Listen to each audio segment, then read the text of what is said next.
they fashioned this case under the RICO statute. But I still think that there are problems with this case. I mean, the allegations are horrible and they're disgusting, but there are still problems with this case because these complainants were there voluntarily. They were seeking him out. And so to say that he was, a predator and going after these individuals is problematic, I believe, for the government. Defense attorney for Kelly brought a lot of passion to his closing arguments. You could feel it. There was energy. He was captivating, engaging, and it was shorter than we heard from the prosecution. Probably that punctuated brevity that they were going for with their case and the evidence that they presented, but didn't really flow the same way. But this, I think, was a lot more compelling to this jury in the way that he laid out their arguments. He was raising his voice at times, and he accused the government of trying to hide the bag in this case, tried to mislead this jury. Here's a bit from his closing argument. Koenig said that the government gave you information that was misleading. They want you to believe that Kelly was targeting these Jane Does. He didn't have to target women. His label promoted him as a playboy sex symbol. And at some point, he started to live that playboy sex symbol lifestyle. Where's the crime in that? He went on to compare it to the lifestyle of Hugh Hefner. We even heard him talk about a relationship that's a May-September relationship or romance, one that involves an older man, a younger woman. He said that's something you may not be into, but it's not a crime. He even said that the government is trying to criminalize things like the word daddy, the thing that some of the accusers said that Kelly required his live-in girlfriends to call him. The defense attorney asked, how is that not a term of endearment? Even saying that the former vice president, Mike Pence, called his own wife mother, trying to show that just different people in different relationships have different ways of doing things. And he asked these jurors, here's another part of that closing argument, where's the predator? Kelly treated these women like gold, shopping sprees and spas, purses that cost more than cars. They may not be the couple or type of relationship that you would endorse, but they aren't married, so it wasn't polygamy. They weren't breaking any laws. They all bought into it. They were consenting adults. And he also went in on these Jane Does. He first said that Kelly always asked any women that he was around, and we did hear that through testimony, how old they were when meeting him. And he says that Kelly vehemently denies having sex with Jane Doe number 4, called her a stalker, a groupie extraordinaire. And he said that Jane Doe number 5, who is someone who has accused the defendant of getting with her when she was 17 years old, says that she had no skills and that living with Kelly was the best type of living that she ever had. And he also questioned Jane Doe number 3, the one who testified that Kelly kept her in a dark room for days, that her rape claims were unfounded because there was no police report or a rape kit. A lot of allegations, but it was clear that he knows this case very well, despite being someone who came into this case later in the prosecution and the continuing of this case. But I think a very compelling job from the defense when you compare the two closing arguments. I'll start with you, your reaction to what we heard from the jury today in that note. I don't know why the jury is taking so long to render a verdict in this case. You got to be clear on what Rkelly is being charged with. He's not being charged with statutory rape. Everyone says, oh, he's having sex with young girls or underage girls. He's not being charged with statutory rape. He's not being charged with forceful rape. He's being charged with racketeering, which says that the only reason he has a music career, not because he likes music, the only reason he makes albums and tours is to entice women to have sex with them.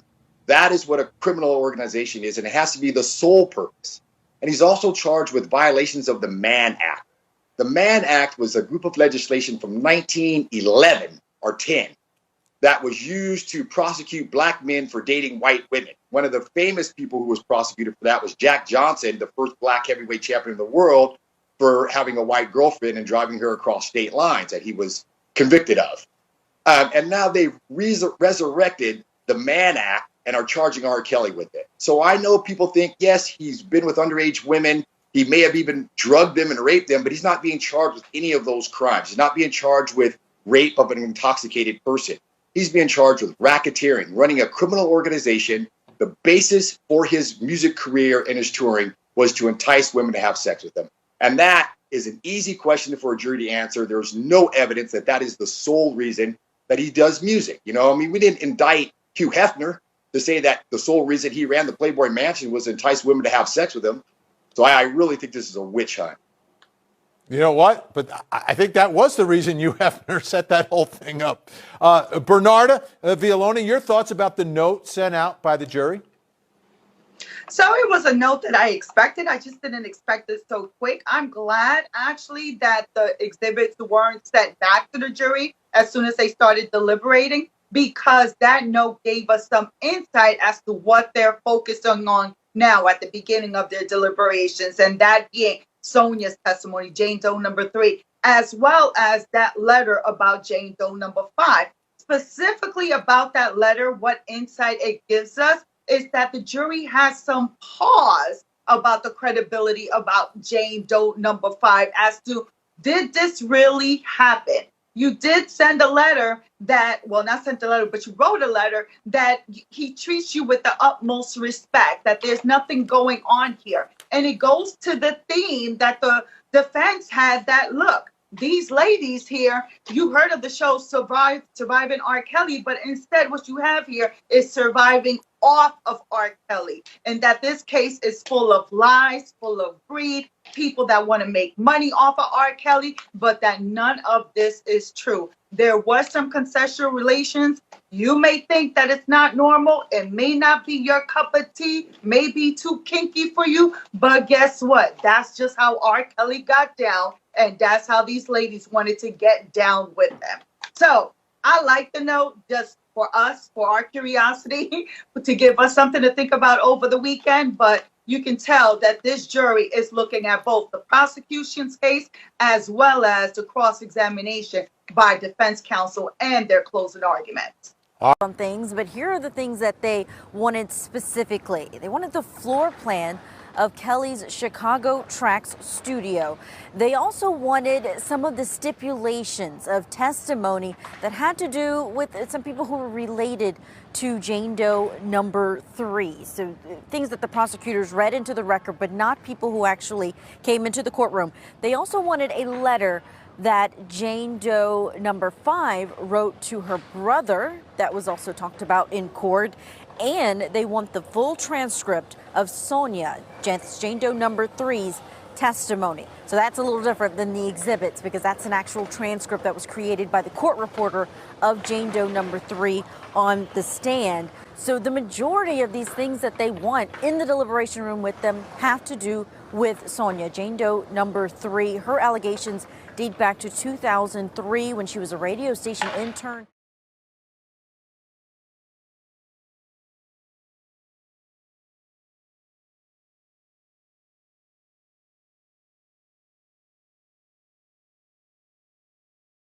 And now these jurors want the floor plan that she described that was also separately described by one of Kelly's employees. Now this jury is also asking about Jane Doe number 5's testimony, in the fact that they are asking about the letter that she read on the record. But here's a snippet that we got from it being read in court, where she's talking about Kelly, and she's saying in this letter that he's a real person. He's fun. He was nothing but respectful to us. Mom, meaning her mother, nagged me to sleep with him and to take pictures and video of us to use as blackmail. Of course, Kelly's camp arguing during their closing arguments that this was a letter that showed what her lifestyle was like, and that she was someone who purposefully got into a relationship with him, and that her parents were pushing her to get some kind of dirt on the singer while she was with him. Okay, how long did this jury deliberate, and what's the schedule going forward here? They deliberated for 3 hours today, and at 5:30, which is the normal time for this trial to wrap up, they sent a letter to the judge from the foreperson that said, regarding the verdict, and everyone in the courtroom stopped, almost their breath sinking. Is this going to be something about the verdict? They said, regarding the verdict, we don't have a verdict. We haven't reached one. We'd like to go home. So they'll be coming back on Monday, 9:30, to start up that deliberations again. We're not dealing with the typical RICO of a mafia or gang case. And so look at the trial through the eyes of the jury, if you will. What testimony or evidence would be front and center for you in your mind? So if I were a juror, I think what they're grappling with right now and what they should be grappling with, like, look, the prosecution gave a good closing argument. But guess what? The defense also gave a good and passionate closing argument that did make sense. So I think what they're grappling up with is what the defense said, that these women, because through cross-examination, I think that's what they should be focusing on, a lot came out in terms of there's non-disclosure agreements, there's been settlements, there've been lawsuits, there are open lawsuits. These women came in with attorneys to the court. So I will be focusing on the cross-examination of these ladies that testify in order to come with a verdict in this case, because it's a lot to handle when you're talking about and basing your evidence strictly on testimony, because the corroboration was little to none. So much complexity involved in this case, and yet the jurors were dismissed for the weekend, and they'll be back Monday morning. I know legal eagles like you don't like to predict, but when do you think we might see a verdict, and venture to guess what it might be? So we got a peek at to what the jury is deliberating, what they're focusing on, and their jury note that they sent around, I believe around 4 o'clock or so, where they were asking for the exhibits, where they were asking for the letter that Jane Doe number 5, wrote to her brother saying that Rkelly did nothing wrong and he's been nothing but respectful. They also asked for the entire testimony of Sonia, which is Jane Doe number 3. So I think what they're doing is that they're going victim by victim as the indictment has it laid out in order to make a determination, which will mean that they are going to last a while in order to reach a verdict. Because at this point, based on that note, they were still talking about Jane Doe number 3. I believe maybe Tuesday or Wednesday there'll be a verdict in this case. But hey, you just never know when you're talking about 12 strangers that don't know each other and have to unanimously agree on a verdict. Have to, like the prosecution puts on their closing and then the defense put on their closing. So the defense is going to point out all the things that the prosecution claimed that they were going to prove that they didn't prove. And jury's going to remember that. They're going to remember, they take notes. And things that stand out, they're going to remember that. They're going to remember testimony of crucial witnesses. They're going to remember that too. For example, if someone's in jail and accuser is writing letters to him while he's in jail, they're going to bring that up as well. They're going to look at all that. Or for example, if someone says, I was held against my will, but in a cross-examination, they say, well, I asked for the tickets to be flown here. I asked to be flown to New York. I asked to be flown to Chicago. I asked to be flown to LA, where I saw a gun, where I was having sexual acts with him. Then I was asked afterwards, I'm very fed, but then I asked later on, weeks later, can you fly me to another city to meet you? They listen to stuff like that, and they have to make a decision, were they really held against their will, or were they willing participants? That's important. That's important. So, this Mann Act and trafficking, these are very important cases of proof. Now, you might have, and then who gave consent? It's a lot of things that people have to listen to and they have to report on, and the prosecution has to reach their burden of proving that these crimes occurred. They have to. So at the end of the day, this is a case that should be covered. And my whole point for doing this live is that people should look at their sources of where they get the information from.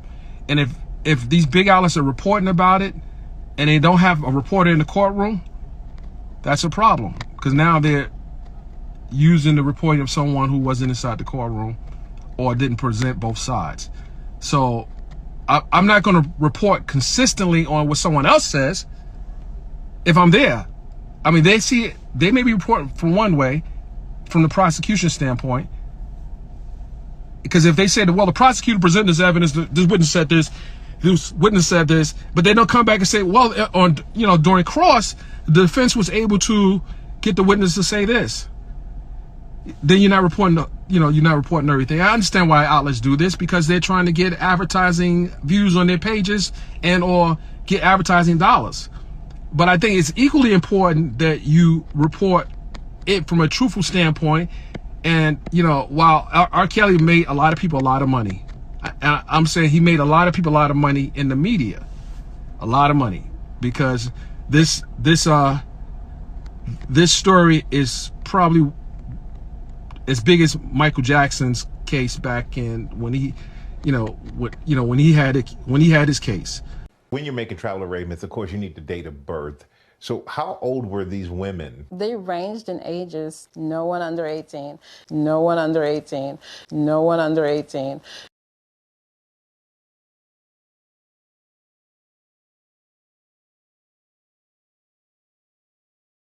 In fact, when this case came up, I'm reading that women are locked up and, kidnapped and these things of that nature.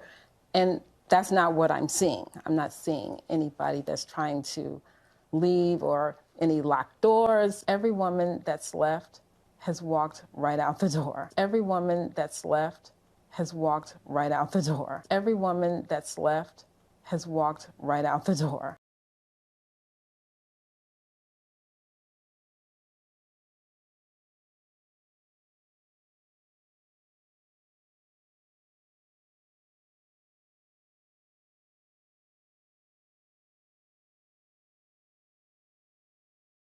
Did he ever ask you to recruit women for him? He's never asked me, but at the time, I'm only saying that he was R. Kelly, a mega superstar. He needed no help.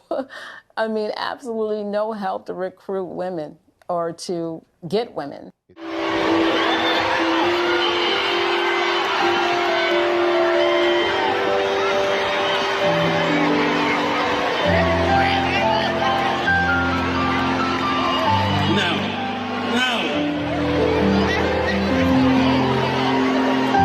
Grandma said like that. You tried to pull my shit off. What the fuck is wrong with you?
Yes, it's going on to the early on, and my bird is born, so maybe.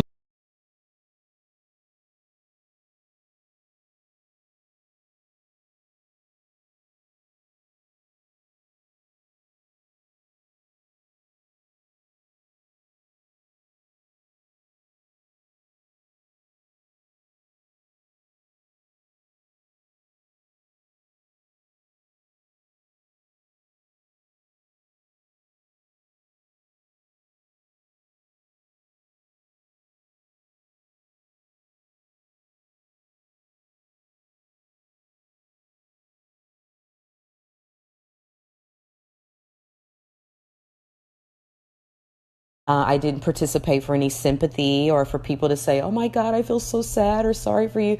That was never, ever my motive. I'm a grown ass woman and I made decisions that weren't good for me. I didn't participate for any sympathy or for people to say, oh my God, I feel so sad or sorry for you.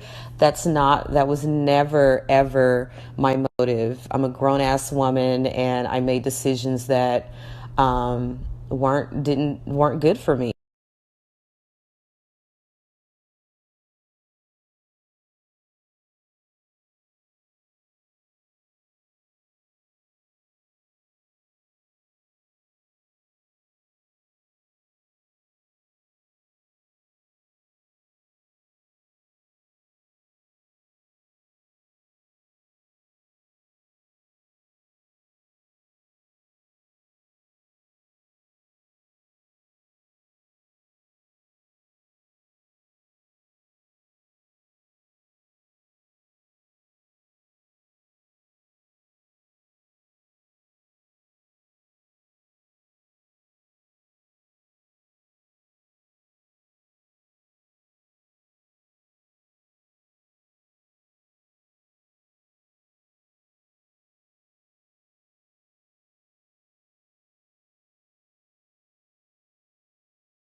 Police are looking for an associate of R&B singer Rkelly, Robert Kelly.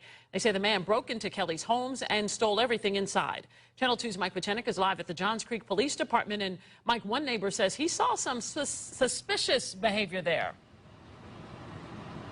Yeah, Jovita, police say that associate was supposed to turn himself into detectives yesterday, but he didn't, so now he's on the run. Investigators say he stole R. Kelly's stuff and sold it off. I'm at my house right now in Atlanta, where they basically done clean out my whole house. My living room. Tables, chairs, vases, even this diamond-encrusted hoodie. Just some of what Johns Creek police say was stolen from R&B star R. Kelly's two homes. Just everything that they could get into the truck during that week, they took. Captain Chris Byers says a maid hired to clean this mansion reported the ransacking. Most of the furnishings, televisions, belongings, all were missing from the residence. This neighbor told us he saw men removing items from the house. He asked us to conceal his identity. We thought the house was empty and thought that maybe the people we saw were just coming over there working on the house from time to time. Neighbor Mark Gibson says just last week a truck showed up, and so did police with guns drawn. So it's very surprising.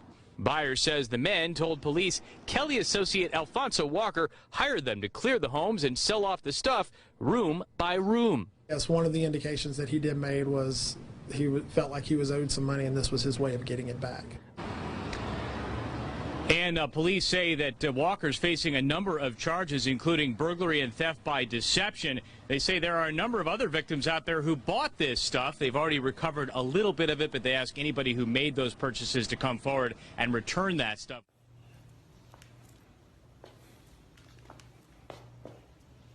I want to thank all my fans for their support. And that's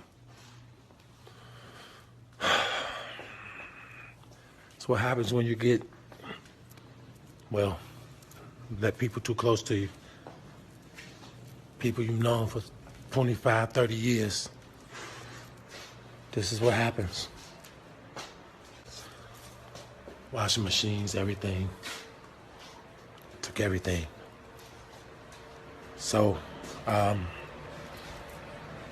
it's all love, though. I'm gonna keep my head up, keep working on this album, man.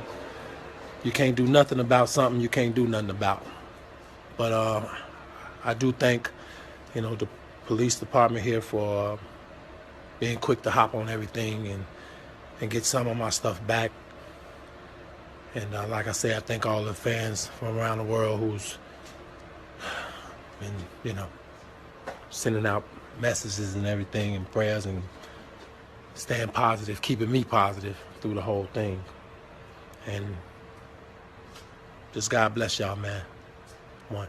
Inside Kelly's homes where she worked, Copeland said there were rules, like guests were not allowed to roam the homes. Where did they all stay? Yeah, he would have live-in girlfriends. They had their own rooms. Guests would just come maybe sit in the studio with him. He had like 3 properties. In those properties, there was like a certain decorum that was expected. He pretty much didn't want not just the girls to move around, but he didn't want anybody to be able to just roam his house, like a museum.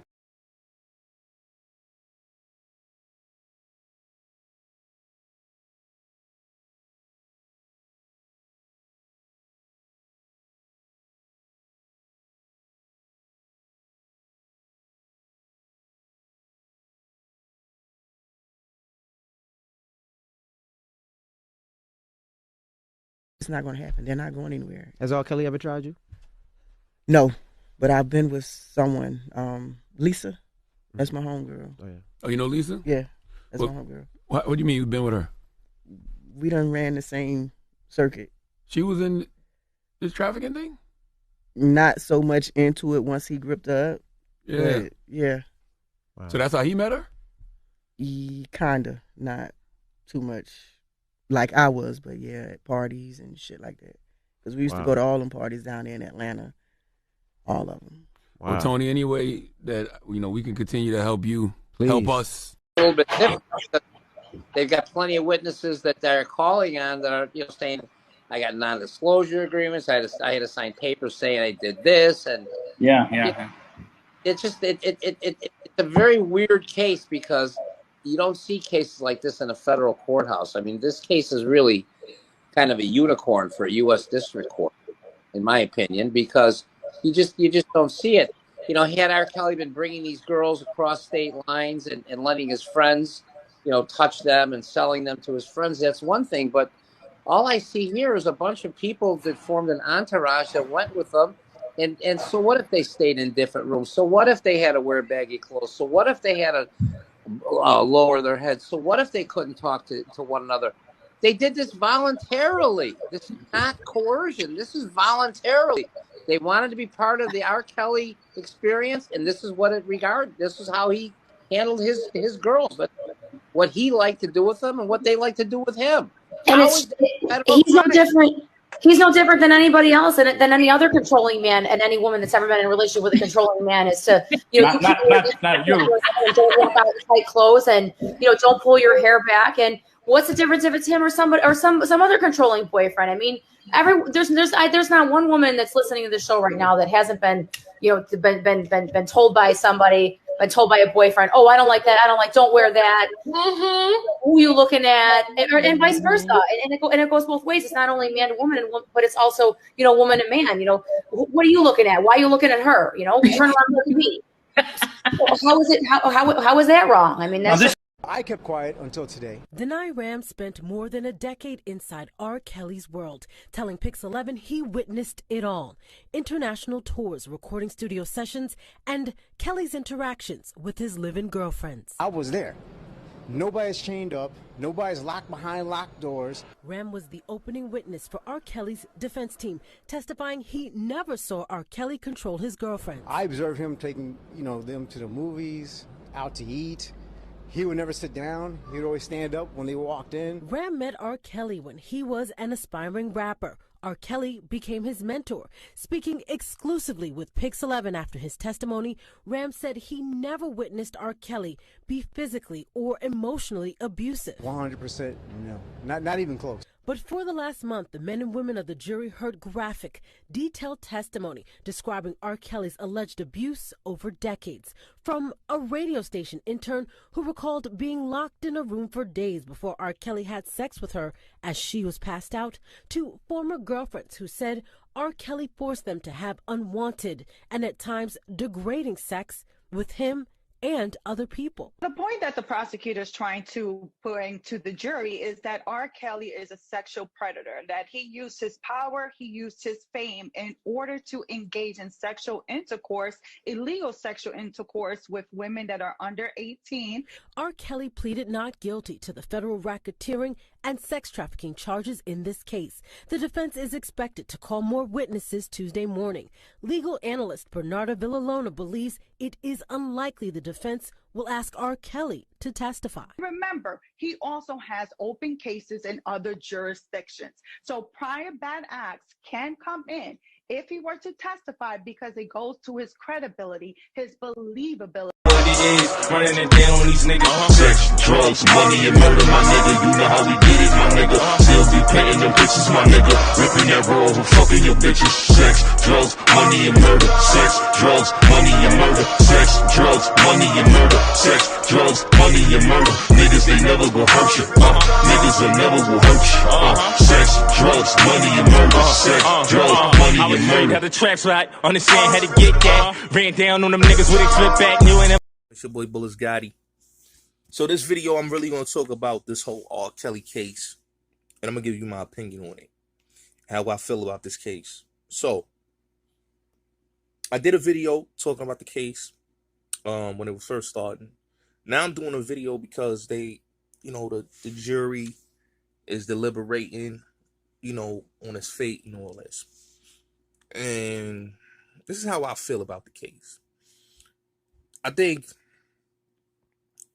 what I don't like about America and what I don't like about the BS this country does is ridiculous. R. Kelly case started. I was the first one to talk about it on my channel. I've been talking about it since 2018 when they was talking about surviving R. Kelly. And I talked about it on my channel in 2019. And I talked about it all through 2020 before I lost my channel. And in that case, surviving R. Kelly, the internet, Twitter, was talking about mute R. Kelly in 2018. 2017, or 2016, I should say. They said R. Kelly had a coat in Atlanta. Was proven that he did not have a coat in Atlanta. Was proven. He was investigated, and the Atlanta police said this man had no coat in Atlanta. Fast forward. Bill Cosby's going through what he's going through. Right? They did an interview with R. Kelly on Huffington Post. I talked about it in my last video that I did talking about R. Kelly. They did an interview with this woman, and the reporter kept bringing up the case that he beat. She brought up the case and said that this and that, and you did this and this and that, and we need to talk about this egregious acts. And, when you look at it, they were trying to destroy him. Okay? Fast forward, 2018, they're talking about let's mute R. Kelly. Let's mute his music.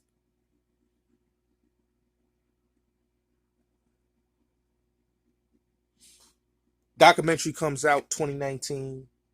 He loses his record deal with RCA. People start talking about let's convict this man. Vigilante justice. So a case starts. He does an interview. They open up a case, Chicago. The authorities, fake case of hearsay. And a piece of shit journalist that worked for the Chicago Tribune.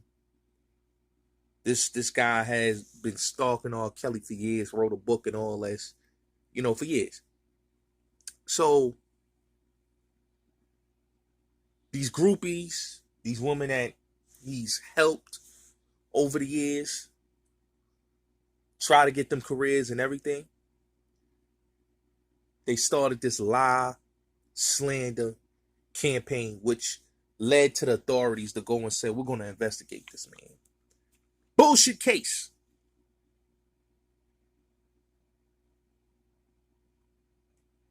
Bullshit case. Bullshit case. And I'm going to tell you why it's a bullshit case, because how can you have literally, right, all these people coming out and saying, this man did this. Robert Kelly did this to me. He molested me. He raped me. He did this. He beat me up. He made me eat feces. All the stuff that these women are saying, right? All the shit. None has been proven evidence-wise. No rape kits has been done. No nothing. Just hearsay. Just hearsay of disgruntled employees, disgruntled women, you know, just disgruntled people in general. Just hearsay. With their disgruntleability, they push this narrative and this agenda to make it seem like this man is a monster and he did all of this vicious, malicious things to these people. Not to mention that he's helped out these women. He's done a lot for these women, you know? And to say that this man was kidnapping and sex trafficking these women and giving him a RICO case. What I don't understand is, right? Why would you put a RICO case on a man, right? On a man, right? What criminal enterprise is he running? All he does is does music. What criminal enterprise is he running? He's not running drugs. He's not running no prostitution. So what if you say that this man had ran a criminal enterprise? It's crazy.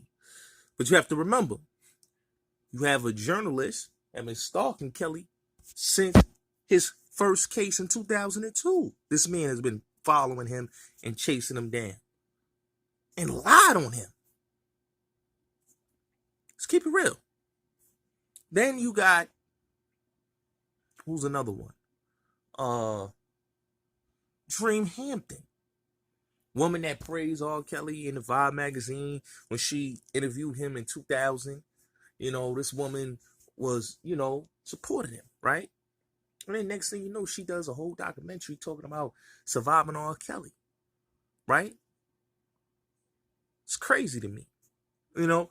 And see, what I don't get, what I don't understand is, right,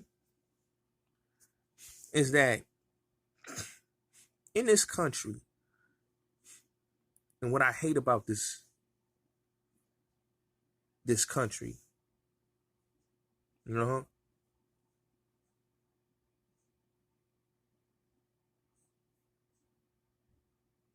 it's crazy. America can indict you off of hearsay evidence. You give a man a RICO case and saying this man is running a criminal enterprise. What criminal enterprise he's running from? He's not running any drugs. This man is a musician. He's not sex trafficking no girls and pimping any girls. So what are we going here? We're just listening to people, just disgruntled employees just getting on the stand, just hearsay. No facts. It's just like in the Bill Cosby case. Women came on the stand that had no business on the stand. Hearsay. And they lied on him with hearsay evidence. And in R. Kelly case, they doing the same thing.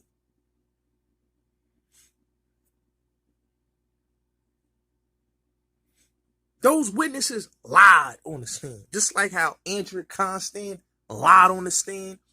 And the first district attorney said, this woman is a liar.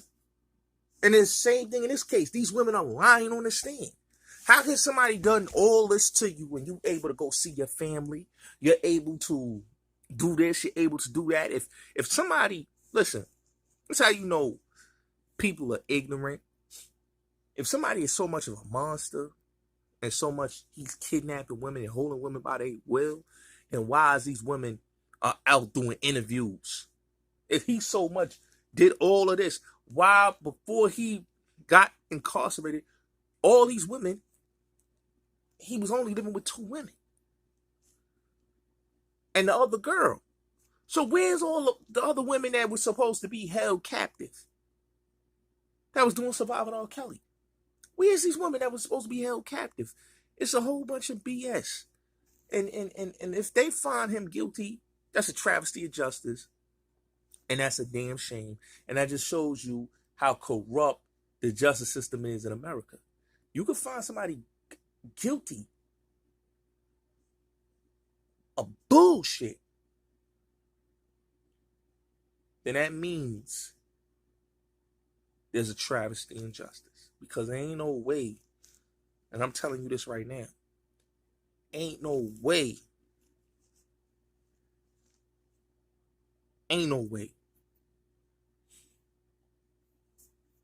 this case should even be taken serious. I really thought this case shouldn't even went to anybody's court because there was a whole bunch of bullshit. It was a whole bunch of he said, she said. It was a whole bunch of rumors and bullshit from the internet. You got to realize something. You had people like Tasha K and all these people making up lies about R. Kelly. A lot of people on the internet making up lies about R. Kelly. Don't know the man, but made up lies about him. A lot of these people. Open platform just gossiping. Putting women on their platforms lying. And then people are using this. It's like this is the truth. Where's the goddamn truth? You know you have real women that are sex trafficked. You have real women that are raped. You have real women that are going through the shit, and then you have fake ass cases of people lying and saying that, oh, this one did this. He ain't do a damn thing. It's a bunch of bullshit. It's a bunch of propaganda. People need to wake up and smell the coffee. The case is propaganda. This is why I salute the people that have been supporting, that have been putting out the real information. This man needs to be free. This man needs to be with his family. This man needs to be free.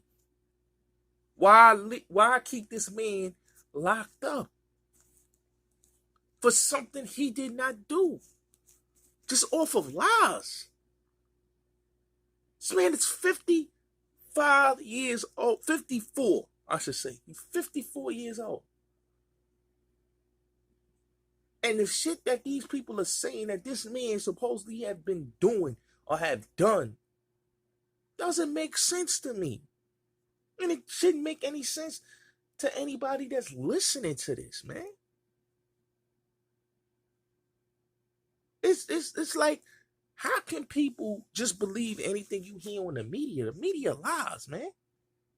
It's people got personal agendas that's doing this. So, like I said, man, I'm praying for R. Kelly, man. I'm praying for Robert Sylvester Kelly. I'm praying for him, man. Free Robert Sylvester Kelly. I'm saying that, and I hope he's found not guilty. I hope he beats this case. I don't want to see the injustice that was done to Dr. Cosby done to Robert Sylvester Kelly. I don't want to see that. You know what I'm saying? What they did to Bill Cosby, it's the same thing they doing to Robert Sylvester Kelly. You have to prove these things. You know what I'm saying? I don't give a fuck about what niggas talking about a fucking video. Like I said, you have to prove these things. Man was found not guilty. This is double jeopardy what they doing. You find not guilty or case don't go, you can't just do that. Take your liberties to just go after somebody like they some damn criminal. This is crazy. So I'm praying for Robert Sylvester Kelly, man. Our prayers go out to him, man, and I hope he beats his case, man.